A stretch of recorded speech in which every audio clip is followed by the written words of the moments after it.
Salam sigap dan shalom. Renungan kita pada hari ini, Senin 21 Agustus 2023, berjudul Melakukan Kejahatan. Ayat intinya terdapat di dalam Amsal 10 ayat 23. Berlaku cemar adalah kegemaran orang bebal, sebagaimana melakukan hikmat bagi orang yang pandai.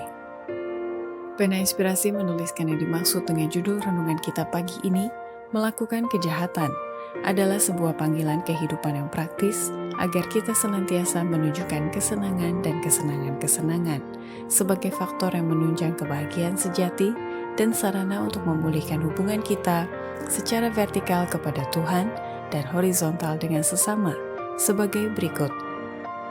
Pertama, beberapa contoh dalam melakukan kejahatan adalah pemanjaan selera yang menyebabkan perselisihan, percekcokan, perpecahan, kata-kata yang tidak sabar, praktik-praktik ketidakjujuran, dan hawa nafsu. Pemanjaan selera adalah penyebab perselisihan, percekcokan, perpecahan, dan banyak lagi kejahatan lain.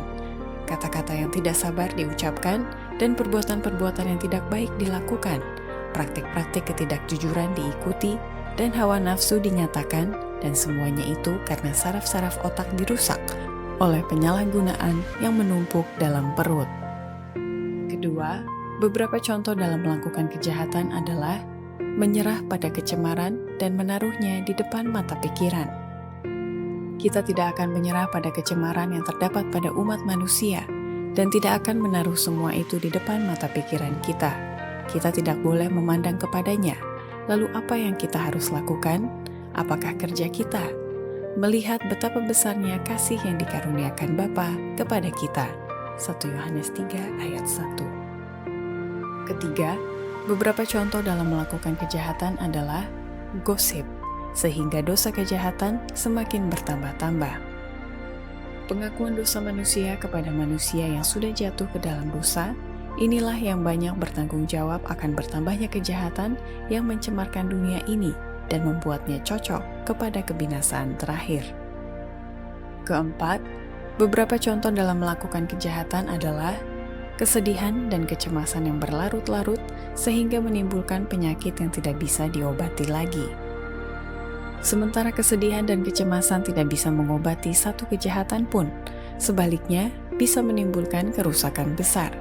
Tetapi kegembiraan dan pengharapan, sementara mereka menerangi jalan orang lain, adalah kehidupan bagi mereka yang mendapatkannya dan kesembuhan bagi seluruh tubuh mereka. Kelima, beberapa contoh dalam melakukan kejahatan adalah lingkungan telah mempengaruhi kehidupan dan gaya berbicara orang itu. Walaupun ada kejahatan di sekitar kita, kita tidak boleh mendekatinya.